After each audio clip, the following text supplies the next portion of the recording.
The holidays mean more travel, more shopping, more time online, and more personal info in more places that could expose you more to identity theft. But LifeLock monitors millions of data points per second. If your identity is stolen, our US-based restoration specialists will fix it, guaranteed, or your money back. Don't face drained accounts, fraudulent loans, or financial losses alone. Get more holiday fun and less holiday worry with LifeLock. Save up to 40% your first year. Visit lifelock.com/podcast. Terms apply. Gentleperson, Snow White and the Seven Dwarfs. The audio presentation you are about to enjoy discusses casinos and gambling. We strongly recommend that you do not gamble with money you cannot afford to lose or need to pay your bills. The past performances of our host and his guests are not indicative of anyone's future results. If you think you may have a gambling problem, please contact your local problem gambling hotline. If you do not know your local problem gambling hotline number, send an email to help@casinocombat.com. We will find that number for you and make sure you have it. Everything presented as part of this episode of Casino Combat is based in facts and actual events. Names and dates have been altered to protect the innocent and the guilty. Minor items unrelated to outcomes may be omitted in the interest of brevity and clarity.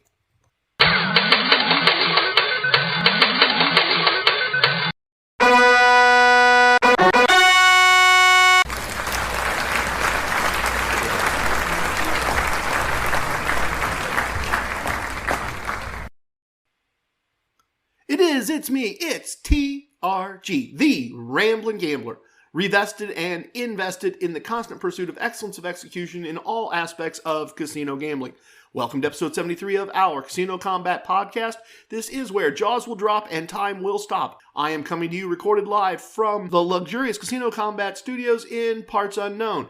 If you've been here before and came back for more, thank you so very much. You are the reason we do this each week. If this is your first time, this podcast is about gamblers helping gamblers beat the game of casino gambling. Each week we have a variety of segments on various topics, and I share stories and observations from gambling that I've done at various times over my 30-plus years of learning to be a semi-professional gambler. Famous professional wrestler Mick Foley wrote in his first book that a professional wrestling program should be like a circus. There should be something for everyone. If you don't like the clowns, hopefully you enjoy the High Wire Act or the Lion Tamer. We try to follow that advice and offer a combination of teaching stories and very real-life experiences and results each and every episode. This week, I received an excellent question from my friend and casino ally, the Maharaja of Money. So we will start with the Questions My Sons Asked segment and talk about what he asked me about. It's an excellent prompt. After that, I have a new segment for you called What Does the Math Say? During that segment, I'm going to look at an issue I have with the math of a side bet, payout, and tipping. I have a new casino wisdom to share with you during a moment of casino wisdom. As I always do, I will share my gambling results for the past week, along with some observations from those activities. In the virtual VIP lounge, I have a great story for you about a New Year's Eve where Mrs. TRG was fortunate to allow a great dealer to do his job. Before we get to that, let's talk about some things going on in the Casino Combat galaxy. Inner Circle member, Virginia Casino player Doug, 8th to the ring, sent me an email asking for the links to the crypto trading app I mentioned last week. And that email was quickly followed by a similar request from Gwen313. In response, we've added a crypto page to the casinocombat.com website. If you're new, combat is spelled with a K in the website name, just as it is in the podcast name. On the crypto page, I've provided the links and codes to use when joining either of the two apps I use to trade crypto, and some explanations of how the apps are different. Several episodes ago, I discussed setting up a wallet in the My Choice app and linking the app to a machine to get $40 in free imaginary tax-free money from the My Choice brand. These apps for trading crypto have similar offers. If someone who already uses the app refers you, you get something free, and the person who refers you gets something free. The one I think is most attractive is the Voyager app. If you join using the code I provide on the website and buy $100 in Bitcoin, you will be given $25 in Bitcoin for free. You can then sell $100 in Bitcoin, keep the $25 in Bitcoin in the account, and take back your $100. As long as the value of $100 in Bitcoin doesn't drop by more than $25 during that process, you have a $25 profit. Look, it's a gamble, obviously. You can evaluate the risk. But I've made the links and codes available so you don't have to email me if you want to try making a bet or two on crypto with a small portion of your winnings. Also, I mentioned VCPD is an Inner Circle member. If you're not aware of what the Inner Circle is and how to join, it's a unique group of listeners who have figured out from the clues in the podcast where my home casino is. My home casino is Casino 2 currently. 8 people have figured out the real-world name and location of that casino and joined the Inner Circle. Full details on that in-podcast game are discussed in episode 22. Also, we continue to expand the website. The most recent update includes a section for the Inner Circle, listing the members and providing a brief podcast bio for each. The other thing I want to talk about before we start the first segment today is an article that Inner Circle member East Coast Emissary Fourth to the Ring brought to my attention on the GGB magazine website. I've mentioned this site before. It's for those who work in the casino industry, not for players, but it contains some amazing behind-the-scenes insights that can be useful to us as players. The article that ECE brought to my attention is titled Table Games Optimal Utilization. It contains a lot of math regarding how many players per table is best for the casino to maximize profits. And some of it's kind of counterintuitive, at least it was to me. For instance, the article lays out the math to show that from the house's point of view, having 6 $100 players at 6 different tables creates more hands per player per hour than the same 6 players at a single table. And this explains something that has often frustrated me at my local casino, especially during the height of the pandemic. On the main floor, the casino would have 3 or 4 tables open, each with 3 players playing and a horde of additional players wanting to play at $25 a hand. There would be plenty of additional unstaffed tables that were locked up. In the high limit room, there would be 4, sometimes 6 open tables with at most 1 player playing in the entire room, and the rest of the dealers standing around arms folded. I was annoyed by the lack of play opportunities and didn't understand why they didn't take 2 or 3 of those dealers and open some more tables on the main floor. This article that ECE pointed me to kind of explains that. And then the other thing that both ECE and I were astonished to learn, to discover, to find out, to have revealed, pick one, is that casino security operations have available to them a piece of software called Bloodhound that can calculate the casino house advantage against any specific blackjack player based on actual player decisions. That's stunning to me. The idea that they have software so precise that they know their advantage over a player based on the player's skill at the game. Obviously, not every casino is going to decide to purchase and use that software, and I would expect smaller regional casinos not to take on that expense. But who knows? Maybe they buy it as a brand. More needs to be known, right? We need to find out more about how the behind-the-scenes stuff works. But it's a process. I'm going to flatter myself that this explains why my local casino doesn't care when I can't find a seat and leave. They don't have enough of an advantage over me. I'm kidding. I'm kidding. But we know now more about what casinos know about us, and knowing is half the battle. All right, speaking of battle, on with the battle plan for episode 73. Let's do questions my sons ask. What? My sons ask questions about gambling, and listeners ask questions about gambling. My good friends, and sometimes complete strangers, ask questions about gambling. The other day, I received a Facebook private message from my good friend, the Maharaja of Money. He was wondering what I considered an appropriate holiday tip for bartenders at our local casino. If you've been listening for any period of time, you know that I think tipping is something that we should be aware of and do well in our casino gambling. It's both a correct courtesy and an important tool that smart gamblers use from time to time. It's also an expense that we should be aware of. I've told the story a couple times of the young man who tipped poorly and tipped away a very nice win. So here are my thoughts on holiday tipping as it relates to the people who take care of us in casinos when we're gambling. The key here is that these tips would be over and above what you normally tip. And you can certainly consider these outside the normal, what did I win parameters that I normally talk about. You can think of this as a holiday gift if you're able to take it out of your regular budget, if that's something you want to do. And in that same context, I think holiday tips should be based on your relationship with the casino worker in question.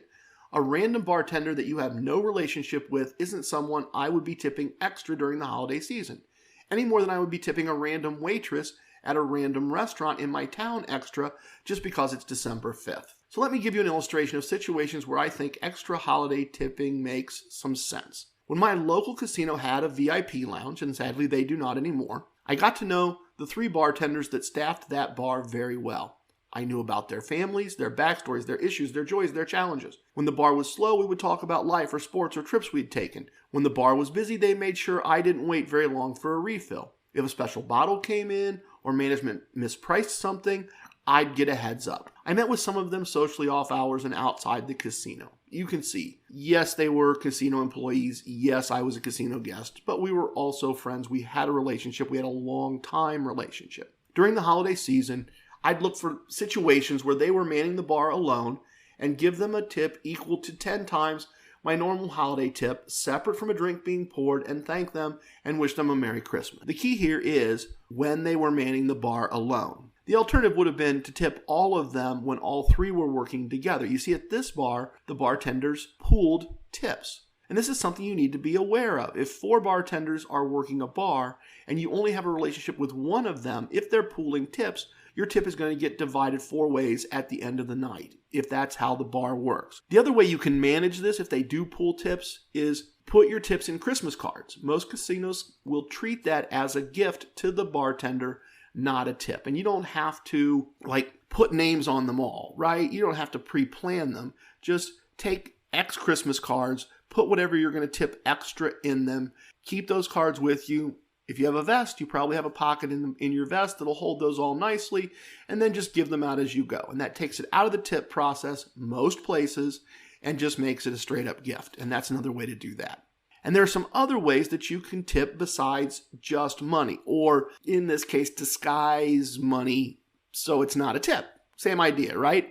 I used to have a favorite dealer. We were about the same age. We had similar backgrounds. She was actually the dealer that dealt me my biggest win, or at least most of it when she wasn't on break, and dealt me a couple of other 5-figure wins over the years. I knew that she was taking care of some children that her twin sister had abandoned.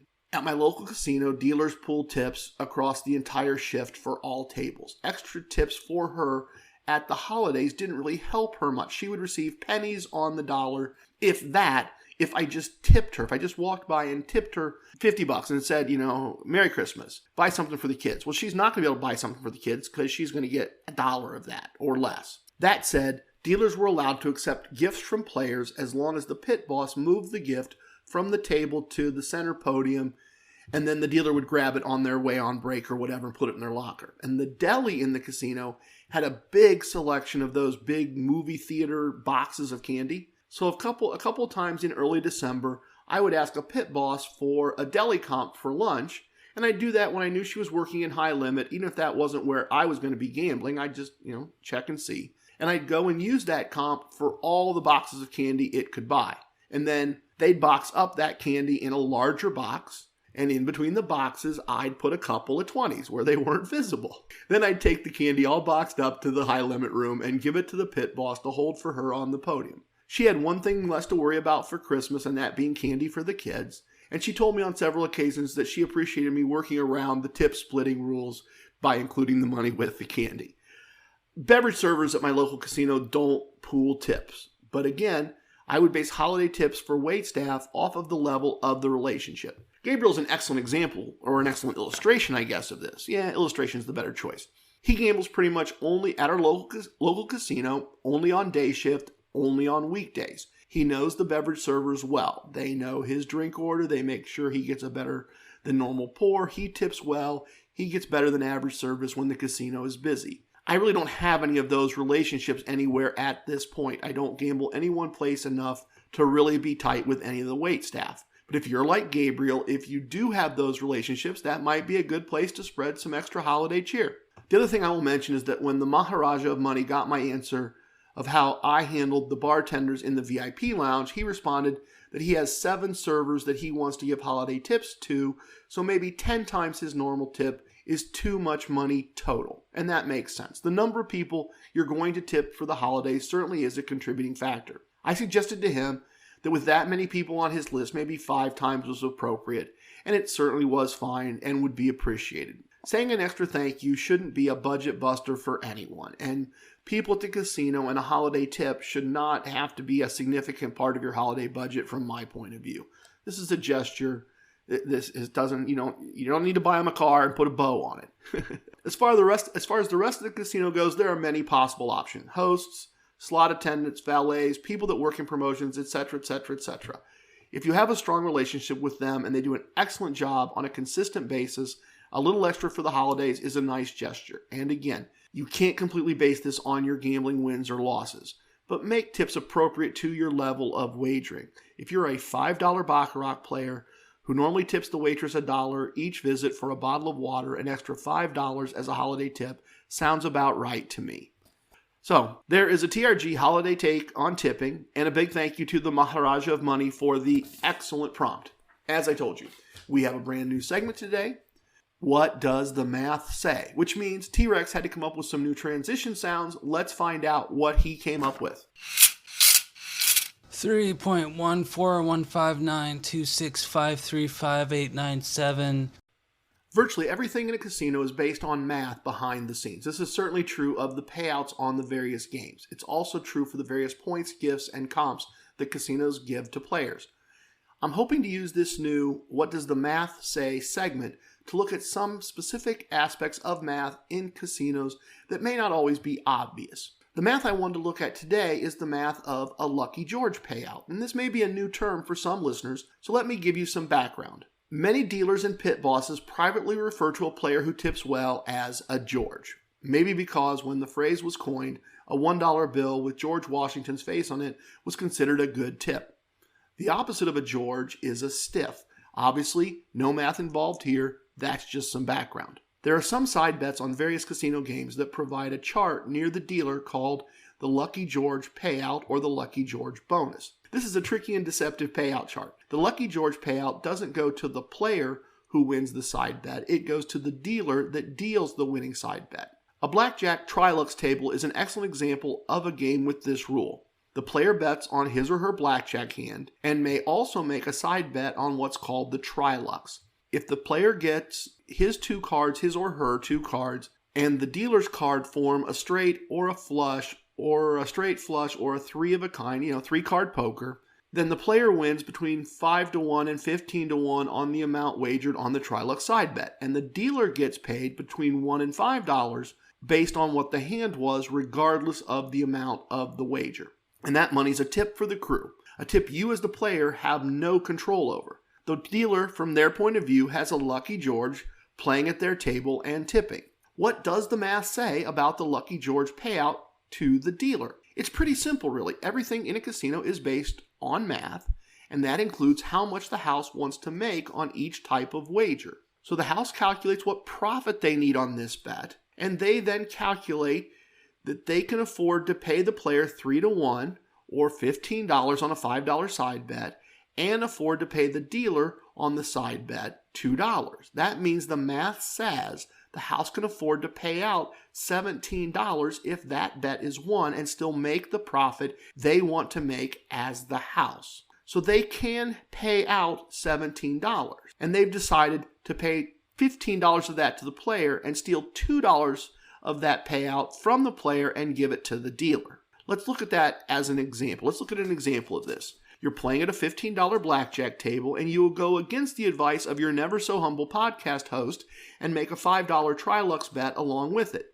You get a 3-card flush for a Trilux win and have an 8 and a 4 totaling 12 on your blackjack hand, and the dealer has a 9 showing. So this is an 8 of clubs, a 2 of clubs, a 9 of clubs.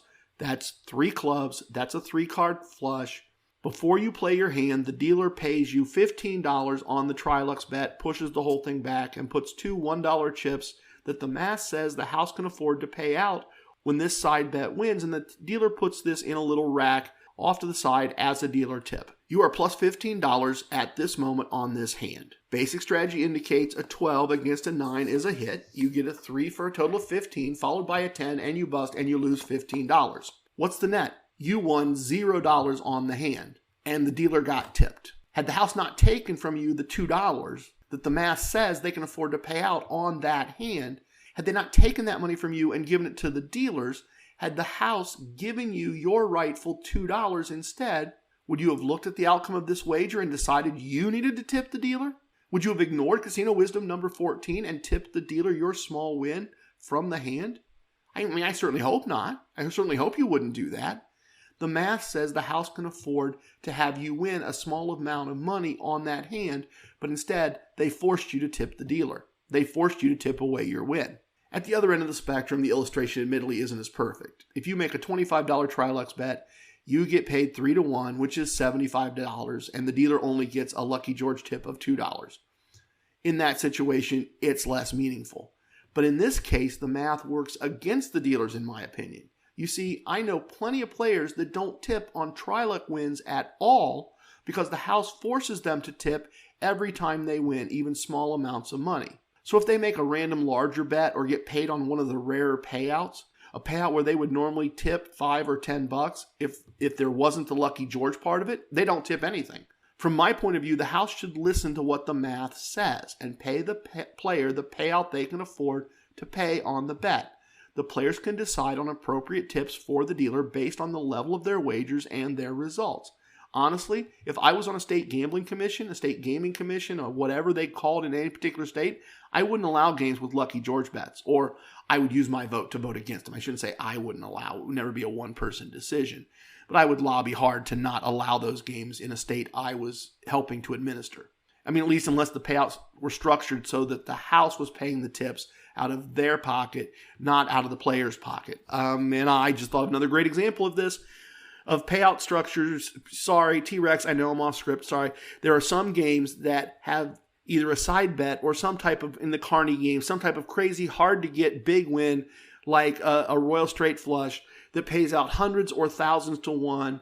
And on the felt, where the rules of the game are described, there will be an asterisk next to this payout. And then below the payout chart, there will be another asterisk and the words, other players who wagered on the same hand will be paid a $500 jealousy bonus, or $100 or $1,000. They're rare. I've seen a variety of them. The idea is that you get a hand that pays you, let's say, $10,000 on top of what you win on the actual hand. The house then pays $500 to everyone else at the table on the theory that they're jealous of your big win. I mean, maybe. I think most gamblers are pretty good at getting past being upset because someone else won. Let's say this particular game has 6 gambling positions. Okay, I'm going to try to do the math. The house has calculated that they can afford to pay the winning position $10,000 and then pay the other 5 players at a full table $500 each, a total of $2,500. The house can pay out $10,000, $2,000. The house can pay out $12,500 when this hand occurs and still be mathematically certain that over time the house will make a profit, and the profit that it makes will be a profit that it needs to make on the game. Then they've decided to give 1/5 of that $12,500 to the other players instead of to the player who received the win. I mean, look, if I as a player want to receive $12,500 and hand out 1/5 of it to the other players, that's my business, and I'm a great guy for doing it, and yeah, fine. But maybe I'm an idiot gambler, and I'm down $12,000 for the day. Maybe I really shouldn't be giving away what I should have just won. And I'm getting wound up, but let's look at this another way. What if this is what they can afford to pay? They can afford to pay $12,500. They're budgeted for that. They've set the game up that way, right? But the casino isn't busy or full. I'm playing alone on a Tuesday morning at 7 a.m. The house just took money it could afford to pay on a win to the other players who aren't there and kept it rather than handing it out to the rightful winner, because there are no jealous players at the table. The math says they can pay that money and still make the money they need. And they just ignored what the math says and basically stole that money from the player. Sorry, that's not fair. They didn't steal it. They took, under the rules approved by the Gambling Commission, money they could have paid to the player. That's a better way. Anyway, I just thought of the additional story. And I also didn't realize it until now. There's kind of a tie-in between this segment and the next segment that I didn't plan. And you'll see that in a minute. Let me get back on script. That was on brand, but let me get back on script. So 3, 2, 1. Generally speaking, the math says that unless you are counting cards for a specific side bet combination, side bets just increase the house's advantage and should be avoided. We've just seen that the math says that side bets where the house pays some of your win to the dealer, and or I guess other players, or themselves, are really poor bets. That's what the math says. Next up, we will share a moment of casino wisdom and discuss a brand new casino wisdom.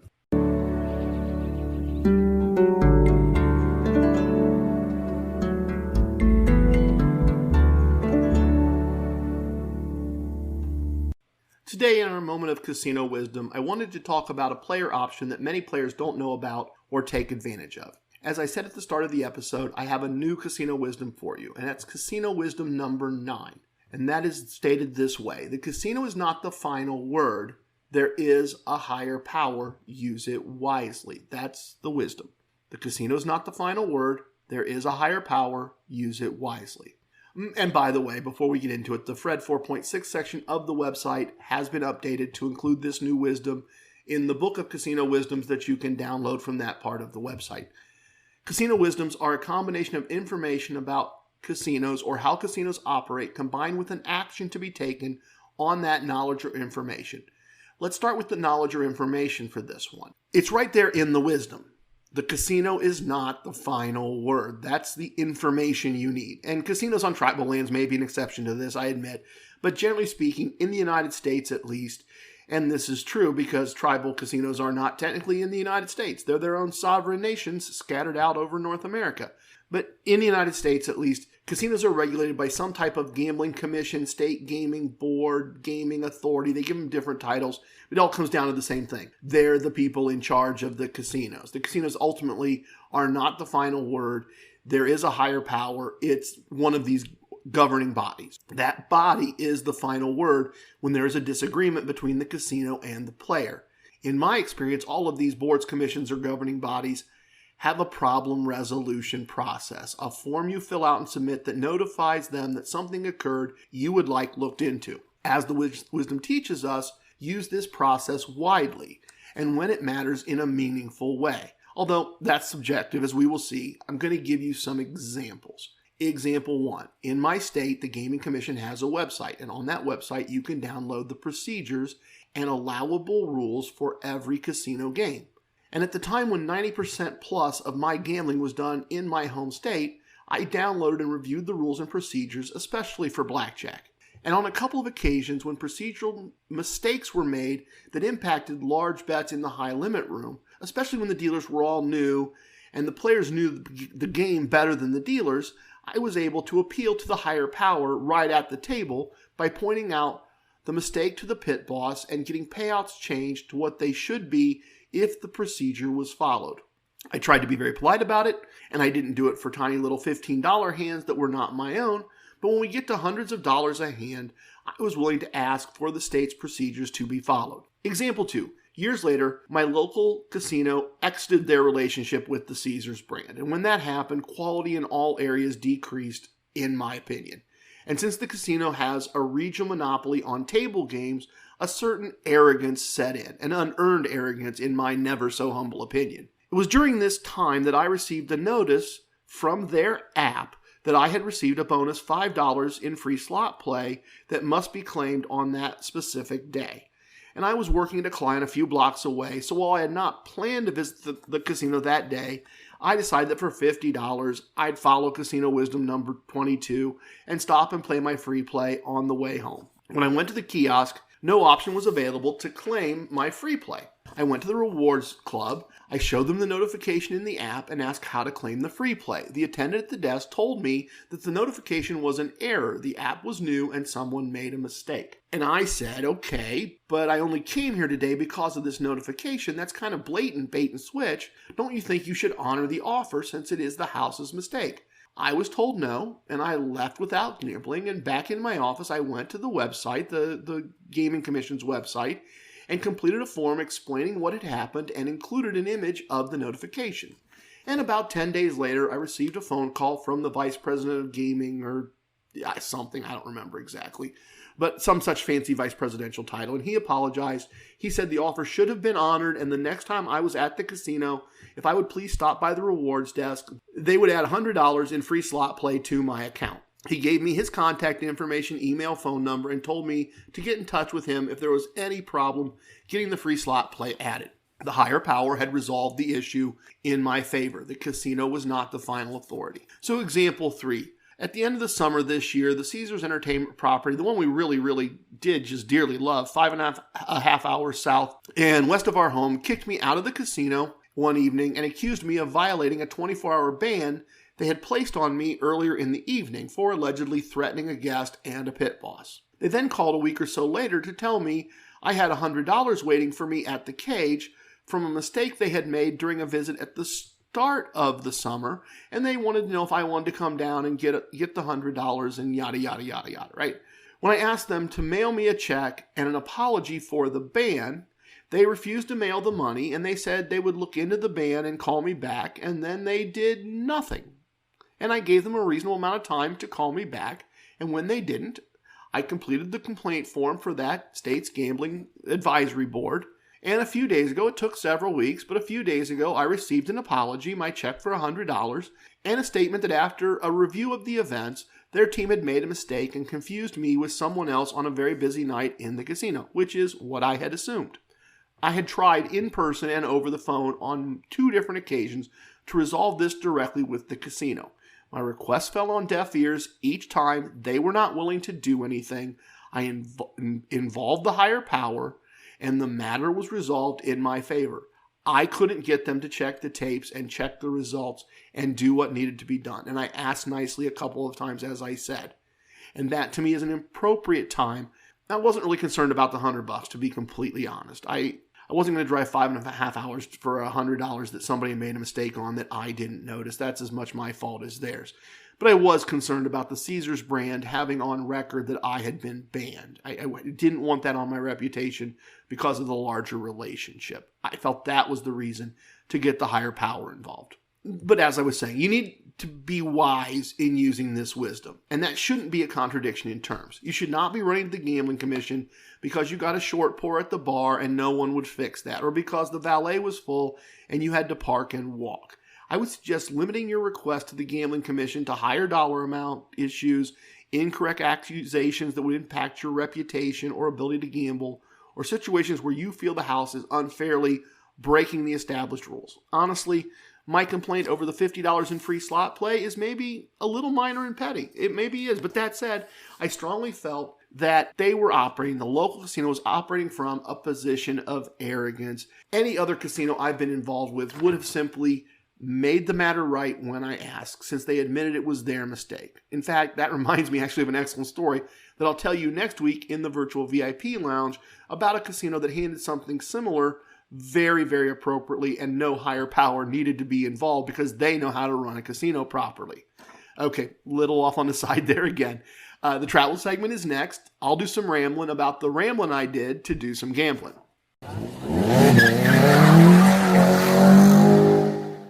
Last week was a pretty straightforward week. Work was normal, not a lot of family stuff going on that was out of the ordinary. So this should go fairly quickly, at least I hope so. I started the week at the horse track with slot machines. I picked up some wine glasses that Mrs. TRG claimed before they went in the Airbnb stack.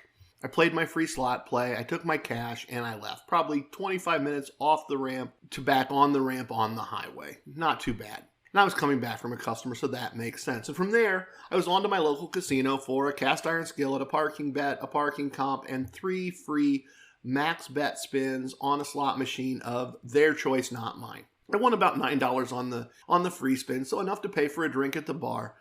But I noticed that each person in front of me, as they received their payout slip, the promotions person would say, "You can cash this at the cage or play it in any of our slot machines." It's a trap. Very well done, casino management. Very well done. Very well played. As players, we need to be smart enough to see what is happening here in this situation. As I said, it's a trap. First off, the presentation of options was deceptive. You could cash the ticket at the cage, that's true, or play it at any slot machine, also true, or turn it into cash at a bill breaker machine, and there are a dozen of them scattered all over the casino floor. Literally, almost anyone could have walked like 8 steps to a kiosk, one of these bill breakers, and gotten cash. But given the information as it was provided, as the information was given to the players ahead of me, lots of people took their win of less than $20 and walked right to a machine and spun it and lost it. This was free money, and the casino convinced them to lose it and give it back. If these players were going to play slots anyway, that's cool. The better approach, in my opinion, would have been to put whatever amount they had planned to gamble on slots minus the amount they won for free into a machine and play that instead. Still the same amount of money, but less of the money they brought in, if you see what I'm saying there. I heard the manipulation. I went to the bill breaker, I recorded my free cash in my app, and then went on with my original plan for the casino visit. I played a blackjack table, I played a slot machine, I played 2 more blackjack tables, all wins. That was my plan, that's what I did. And then, being up well over my goal of 1 day's pay, I played a 4th machine with a 1/2 buy-in willing to lose 5 units to try to win 5 units. And I came up a little short. Full transparency, I left the table up 4.5 units, not 5. That's the way things go sometimes.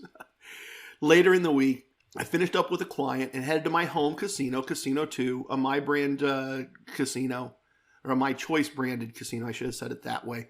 And that's 2.5 hours south and east of my home, but only about an hour and a half from the client. On my previous visit to my home casino, I'd finessed a promotion involving a new wallet feature in the My Choice app to get a bunch of free tax-free imaginary money, which was a good thing. I had a room comp available for my selected day, but when I called, they were out of inventory and had no rooms to comp.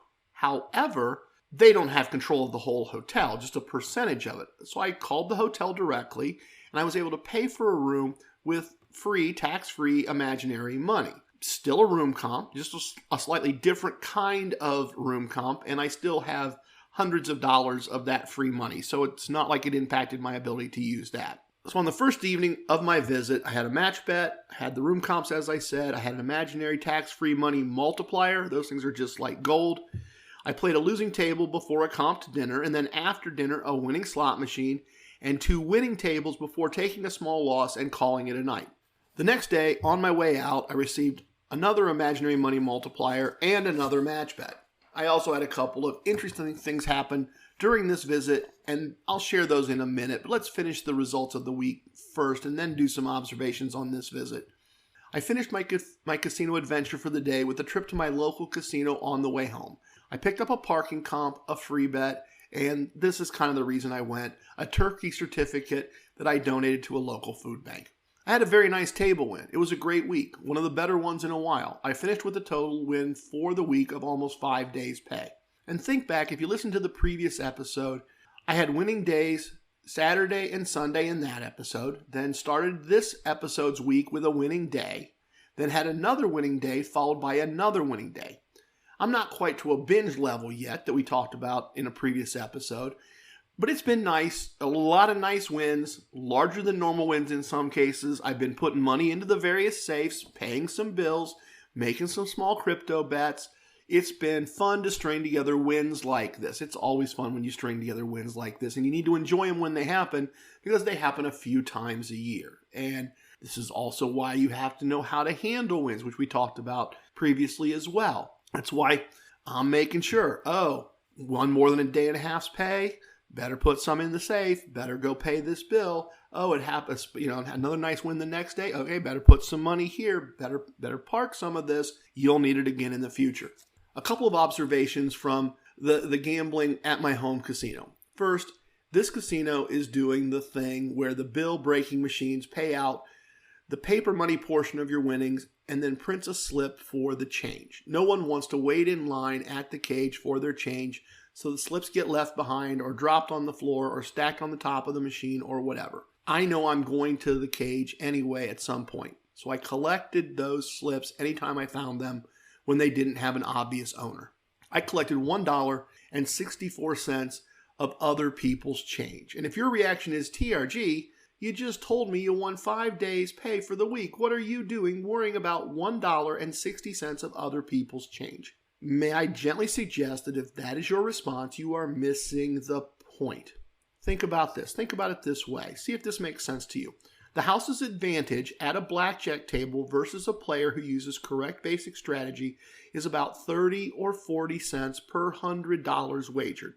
And that depends on the exact rules, but let's call it 40 cents for this discussion. The $1.64 I picked up offsets the house's advantage on $100 worth of wagers at the blackjack table.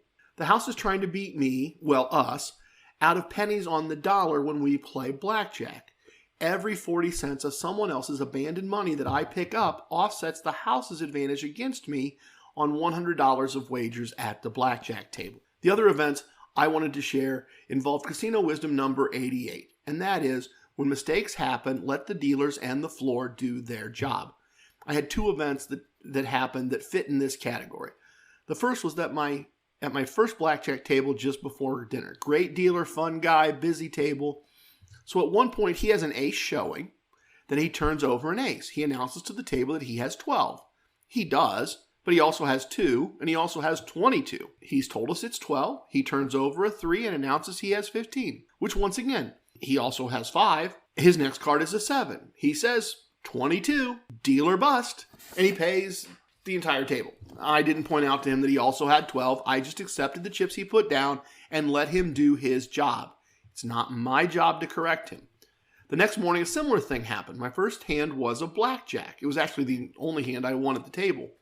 The dealer paid my blackjack and collected my cards. I put the chips I won in my win stack and left a single unit bet from my play stack in the circle. That's my next bet. The dealer busted, then went around the table and paid every circle with a bet in it, including mine, even though I had no cards. Again, his job, not mine. I put those chips on the win stack as well. As I said, I lost the next 7 hands and left, but thanks to his mistake, I left the table down 4.5 units instead of 5.5 units because I let him do his job. Casino wisdoms exist for a reason. In this case, the reason is to remind us not to correct the house's mistakes. That's on them. Interesting the way it happens. Interesting when you pay attention to it, how often it happens. And twice in 24 hours is just amazing. Okay, one of my favorite parts of the podcast is next. Let's go hang out in the virtual VIP lounge. A little bit of the bubbly. Welcome to the most must-listen-to segment in podcasting, the Casino Combat Virtual VIP Lounge, where we have the best virtual everything virtually all the time. If where you are, all you can enjoy is a virtual beverage, please do that. Be safe, be smart. But if you're a place where you can join me for a drink, please do. Please press pause and pour something you enjoy. Today, I'm going to have what I consider the adult version of a juice box. Crown Royal apple with just 1 ice cube. Tastes just like apple juice. Just like we're back in elementary school, except with a little kick at the end. I once had a pit boss tell me that you might go to a casino and not really see anything unusual, and at any given moment, anything can happen. And I found this to be true. Today, I have one of those stories for you. At the end of 2019, Mrs. TRG and I went to Las Vegas for New Year's Eve. It was our 3rd New Year's Eve visit, and we had done the party in the middle of the strip thing. We had done the private party on the roof of the Link to watch the fireworks thing. And we decided just to spend the night drinking and gambling at the Cromwell, one of our favorite places. And we reasoned that even if we had a horrible losing night, we would lose less than the cost of attending one of the private parties, and the drink service would be as good or better. You see, our play in Las Vegas had been rather low that year, so we had plenty of room and resort fee comps, but we didn't have any party comps. We'd had party comps in previous years. What you probably should know, and if you do know, I apologize, but what you should probably know is that Las Vegas is a very different place on New Year's Eve. The city closes the strip to car traffic around 6 p.m., and the street becomes just packed with people moving in both directions. And you're going to move the direction the crowd is moving. You're going down the strip toward downtown one way, and you're going up the strip toward the airport the other way, and you are going to go that way because that's the way the crowd is moving, and it's that crowded. There's SWAT teams on each corner, helicopters circling in the sky after dark. Entering the casinos are a little different. Casino entrances where you normally just walk through are now barricaded off. Bags are checked to enter the casino, and many casinos only allow guests with a room key or an upper tier players club card for that brand to enter. If you are not 3rd tier with MGM and you try to go into the Bellagio, they're going to tell you, unfortunately, we are approaching capacity. We are not going to be able to let you in at this time. If you are just a tourist, you are going to find it difficult to get into most of the casinos on the strip from late afternoon until 2-3 in the morning, and that can make bathrooms a challenge. As it approaches midnight, similar things happen with drinks. What the waitress will bring you and the container that it comes in often starts to be based on the tier of the card that you can show her and that you know you should show her when she takes your order. Because take a place like the Flamingo, right? On your average Tuesday morning, if you order a Tito's and Cran, you're going to get a Tito's and Cran. It's going to come in a relatively nice glass. On New Year's Eve, if you order a Tito's and Cran and you don't show a 3rd or 4th tier card, you're going to get generic vodka in a plastic cup and a low-end pour, because they are pouring so many drinks for so many people that random tourists who don't know what's going on are going to get really subpar drink pours and drink service. So you show them your card, you get served just fine. The bottom line is that on New Year's Eve, what you can and cannot do very much depends on your tier status. As Mrs. TRG and I settled in at a blackjack table at the Cromwell, the dealer says, "Hi, TRG. Good to see you again. It's been a while. How are things back home? How are the boys?" And I looked again. I said, "Dave, is that you? Dave, I barely recognize you with the beard. It looks good. You transferred back here?"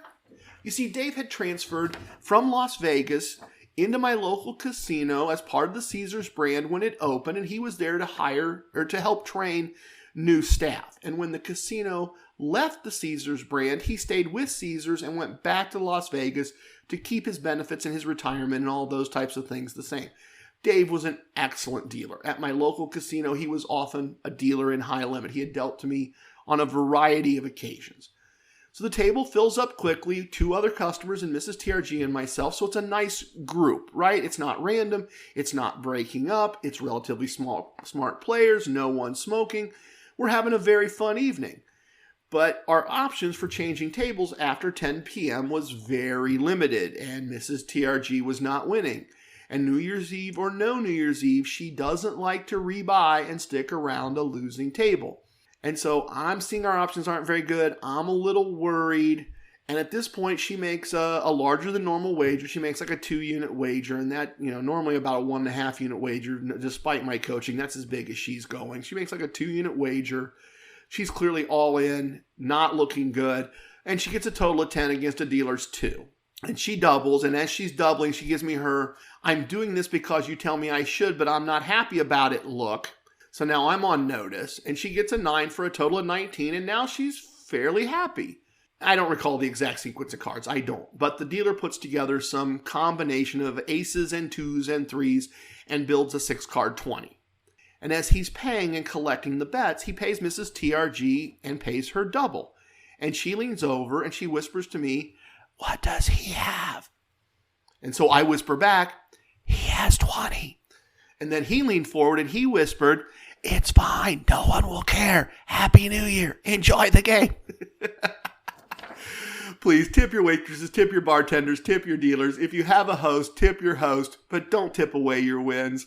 I have spoken. Everything you heard here is true from a certain point of view. It's time for leaving, and I hope you understand I was born a rambling man. Love it, hate it, it don't matter. Please share with your family and friends.